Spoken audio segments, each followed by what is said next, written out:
I want to know your 8 in the East and your 8 in the West of like who you think is up there, who should be in the playoffs this year. In the West, I have the Oklahoma City Thunder with that young nucleus of Shea Gilgeous-Alexander, Josh Giddey, Chet Holmgren, Jalen Williams, the other Jalen Williams. Chet has looked great to me too. I know we talked about Wemby, but Chet, same thing I could say about Chet. He's Yeah. been moving just as smooth, scoring just as well, playing just as good defense. So yeah, I'm high on the Thunder this year. Now in my number 8 team in the East, I got the Brooklyn Nets. I really like the way Ben Simmons has been playing. Mikal Bridges has been off, but I'm not worried about that. I know he'll pick it up. He's their best player. But Cam Thomas, they're finally using him in the starting lineup. What about yourself? So going 8 in the West, and I'm surprised I have him at 8, but I'll explain why. I had the Grizzlies at number 8. And it's Okay. only because they're missing Ja for the first 25 games. As we all know, he got suspended. So, Yes. but you cannot overlook the Marcus Smart trade. We talked about that at length a few weeks ago. Yes. Bringing a defensive player of the year type. Yeah, Grizzlies are going to be there. Also bringing in Derrick Rose for that nice veteran experience. So I still think with 25 games out, you still get Ja back. This is still a contending team. So I have them at 8. Don't be surprised if they jump up a little bit, though. On the East, it's going to be another surprising one. I had the Miami Heat. You learned last season, last playoffs, you never count Miami out. Miami's that team where you will find those stars on the bench. They'll just emerge. I don't care who you lost. Yeah. Miami is always going to be in the mix no matter what. What about number 7, sir? Oh, okay, we're going 8-7. Okay. Number 7 in the West, I have your Los Angeles Lakers. Like I mentioned, the West is tough. And what I'm seeing from Anthony Davis right now, I'm not confident in. Nope. He's too inconsistent. If he picks up his consistency, maybe they can jump up in my current seedings. But right now, I got him finishing as the number 7 seed. In the East, my number 7 seed is none other than my Detroit Pistons. There they are. But we're a very young team, very exciting. We are on the rise, and this is the year we crack the playoffs. We finally have a healthy Cade Cunningham. As long as he's healthy, we'll be okay. For my number 7s, you know some crazy shit? I had the exact same 7s you did. For the exact fucking reasons. Damn. Lakers, it's because of Anthony Davis. I don't know if he gets somewhere they got to go. I think LeBron is going to be fucking fed up by midseason. And again, with the Pistons, same fucking thing. I've been fucking torching the Pistons probably more than you have this fucking offseason. Like, I think healthy, all your stars that you've been just racking up for years, everyone's back. Everyone's going to be amazing coach you got now. Yep. Pistons are a scary prospect of a team with that youth movement. So I love that shit. And I think that's the one, I think out of all the lists I've got, that's the one team that's like the surprise, which is just going to be pretty fucking fun to watch. What about number 6? Number 6 in the West, I have the Dallas Mavericks. I've actually been liking what I've been seeing from Kyrie and Luka. And I like Derek Lively, the way he's been playing for them, diving to the rim, blocking shots, being active at the rim as a rookie. Great addition. I got them finishing 6th. Number 6 in the East, I have the Miami Heat. They're always going to be there. Best at number 6, I have the Thunder. I have loved watching this team gel. And like you said, Shea Gilgeous-Alexander is a fucking superstar. I am very confident in this team to make a big splash this season. Here's a real surprise for you, though. In the East, at number 6, I have the Indiana Pacers. Okay. That's not a surprise to me. Again, as long as everybody stays healthy, that's always going to be the big if. But like, they have, Rick Carlisle is a very experienced coach. He knows how to win. Like, this is a team that's, I think, a little sneaky right now. That is going to make a splash later on. But that's also more of a surprise because, again, the East seems a little more easy to figure out. But I had to give you one that I'm like, maybe not. It's Indiana for me. How about your number 5s? 5 in the West, I have the Golden State Warriors. Look, they're multiple. What can you say? They're going to find a way. They're going to find a way. Wait till they get Draymond Green back. Then they'll definitely find a way. Exactly. If they can't, he's going to make them find a way. Now, number 5 in the East, I got the Hawks. Interesting. I think Trae Young, DeJounte Murray, that backcourt is just too dynamic in the East. because Yeah. the East is a little weaker. So that star power in the backcourt is going to take them into the playoffs in the East. Mm. Who you got? In the West, at number 5, I have the Sacramento Kings. Okay. Another one of those young, hungry teams who went crazy in last year's playoffs and really took it. What are they playing? The Warriors? Yep. Next day, Kings Warriors series. Mm-hmm. That shit was fucking crazy. All of a sudden, everyone's lighting the beam. And I think I'm going to go one better. I think they win a series in the first round. Number 5. Now, this is, again, because you brought up the Hawks. That was where I was torn. I don't have the Hawks making it this time. And I still think they'll be in the mix, but I'm thinking like that first play-in game, they're out. Like, that's what it is. At number 5, I have the Cleveland Cavaliers. Caps. I got them missing the playoffs. See, that's the thing. It's those two teams. And Yeah.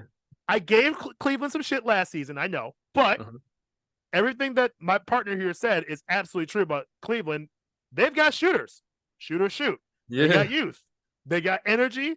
And they do match up well. Even with that, Cavs Knicks thing, like, they showed you they got something to work with. There's a foundation with Cleveland, and it didn't seem very shocking that they were successful last season, but a little shocking. This season, I'm not taking them for granted. I think they're still a very solid fucking team that can pace pretty much anybody at this point. What about number 4? Number 4 in the West. I have the Clippers, number 4 in the West. There you go. So I got them matching up with the Warriors in the first round. I think the Clippers are still going to finish with one of the top records in the West. Yeah. They just have too much talent. Number 4 in the East, I got the Indiana Pacers. Everyone plays their role, and they don't do too much. And that's why they've been able to build so much chemistry so quickly, because this team is very young. Halliburton's only been on this team for one full season, and this team is already looking like one of the best teams. You might not know anyone that plays for them, but as a team, they're gonna run any team in the East out the gym on any given night. There you go. And so I like the Pacers. Absolutely. Who you got? Number 4, I also have the Clippers in the West. For the exact same reasons. Even with the Harden thing, even with the drama that might come with it, like my man said, there's too much talent. There's too much fucking talent for them not to be a top 4 team. That's the way it is. Sorry. Anybody who's against them, sorry. Kawhi is still Kawhi. Paul George is still Paul George. I don't care. Like, that's all that has to be said about that. In the East, I have the 76ers. And number 4? I mentioned before, I think losing James Harden is addition by subtraction. I think Embiid is going to be revitalized, and I think Tyrese Maxey is going to take the next step in his career and help and become the true leader on this team he is expected to be right now. I think that's the reason the Sixers get there. Do I think they go far? No. However, as a top 4, I think they, again, a ton of talent that Harden just kind of overshadowed. You're going to see the real Sixers come out this time, and I think they're a much more consistent offense. And I think their defense is going to be good enough to get them there. But we'll see. My thing is, I think it all comes down to Maxey. We know what we get it with Embiid, but I think Maxey has to take that next step for him to really unlock it. And I think you'll see it. It'll be very interesting, though. I completely agree with you, and that's why they're my number 3 team in the East. Hey, look at that. Man, you mentioned him. Tyrese Maxey, another Kentucky guard. Man, Kentucky, what the fuck do they be eating in Kentucky, man? I don't know. I need to go there myself, man. They got that Space Jam juice. I just think the 76ers are going to be a better team without James Harden. No more distraction. They have a great coach in Nick Nurse, who's won a championship and many playoff series in his career with Toronto. So I think the 76ers will be just fine, and they'll finish number 3. Now, my number 3 team in the West are none other than the Phoenix Suns. I knew that was coming. That trio is just too disgusting. I'm sorry. Once they get healthy, it's scary hours. And what makes it even scarier is that they have role players around them. Like, that team is actually deep. If you watch them play, you got guys like Eric Gordon and fucking white boy Grayson Allen The white boy. consistently dropping double digits. Those guys aren't going to be starting anymore. They're going to be coming off the bench. So you're going to have that type of production coming off your bench. That's with great. You and Booker back. Now for my number 3 in the West, it's the Golden State Warriors. Because again, Mhm. it's the fucking Warriors. What are you gonna say about it? They're going to find a way. Tell us we're wrong. I dare you. It's the fucking Golden State Warriors. They have been there. They Yeah. know how to succeed. They know how to win. They know high pressure situations. And until they break up that core, there's Yeah. nothing to be said about it. So it's Warriors in 3 for me. That's about it. Now here's gonna be the fun one. The one that I'm gonna make your little top knot pop off your fucking head. Especially with the history. For those who've been with us since the beginning, or at least the last few weeks, maybe Don't over the say it. summer. Don't maybe over the say it. summer, they have been listening to me Do not say it. talk so much shit about this team. So much shit about this team. Can't look at you. And I stand by it. I stand by the shit I said. But there was one thing I said at the end that is making me think I'm going to eat my fucking words this season. My number 3 is the New York Knicks. I said it out loud, and I'm going to stand by it for now, because again, these aren't my officials for the playoffs and how it's going to go. Oh my Lord. I have said the Knicks. I gave you so much shit, New York. I said your pizza was good, but the rest of your city sucked. I said your team is trash, other than Jalen Brunson, who was my one point I'm making, is because that is the guy who has to get the job done for them. It's just him. If it's RJ Barrett making the next step, the Knicks are going to be a hard team to take out. If Barrett falls apart, like I think he might, and Brunson has to do all this fucking work, sorry, that's a change in pace for me. But for what I am imagining that the Knicks as a team will take the next step, I think they will actually have a really fucking good regular season. Number 2. Number dos. In the West, I got the Kings. Ooh, that's high. Yeah, I think they're going to be a great regular season team. I think they're going to win a lot of games. Yes. I love that young nucleus. I love De'Aaron Fox. Another Kentucky guard. See? What the fuck? With Malik Monk, his teammate, who was another Kentucky guard. Yep. See? Kentucky, man. Wait, Kentucky. I think that's just man. where we got to be here, man. That's all or it is. we just draft all of our prospects from Kentucky and they'll just somehow become a star. They just have one weakness, and that's having a dominant presence in the paint consistently. I think they'll figure that out with JaVale McGee. I think they need to play him a little more. So my 2 in the East is the Milwaukee Bucks. I knew it. I fucking knew it. They will 4-1 the Detroit Pistons. Who you got? Number 2 for me is the Phoenix Suns in the West. Ooh. Yes, sir. I mean, we've said many fucking times, come on, man. It's KD, it's Booker, it's Beal. Good fucking luck. Good fucking luck.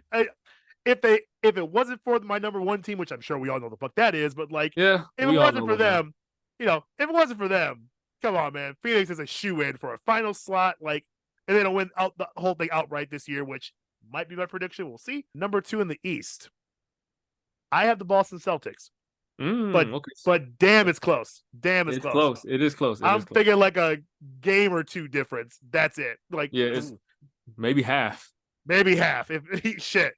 And again, for those who don't know anything with the Boston Celtics, that team is fucking stacked. That's all there is to say about that. Yeah. You're number 1, sir.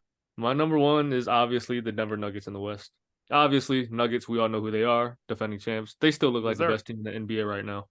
Number 1 in the East, I have the Boston Celtics. There you go.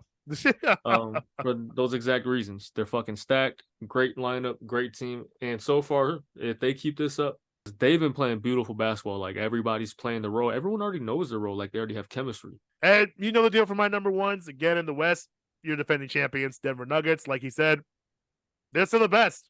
They look the best. They're somehow rested, even after a fucking championship hangover, which just never happened. They came out beating the shit out of the Lakers. Like, whatever. The Nuggets are who they are. They're still the number 1 in this fucking league. They're the gold standard. They mine for that shit, apparently, in Denver. That's all you have to know. Jokic is still the king of basketball right now, and The guy hasn't missed a step. And his boy Jamal Murray with him, like, I'm sorry. The rest of the team is good on its own. The rest of that starting five is still the best in the league, in my opinion. And of course, in the East, I had the Milwaukee Bucks because if I didn't, that would just be a terrible thing to say as we live in this state. But even if we did it, come on, man. Damian Lillard's in town now. They threw the parades. They built the statues. They painted the pictures on the walls. That man is a great fit. He is struggling a little bit, but just give it time. Him and Giannis are going to click. They're going to get in lockstep 2x2, and they're going to start running this fucking division. This whole conference is going to be theirs. But, you know, a little bit rocky start. They just went to Toronto, got a little fucked up. But again, it's Toronto. That usually happens to them. I just think the Bucks they'll be just fine. You're going to see them stringing together tons of wins. I'm not worried about Milwaukee.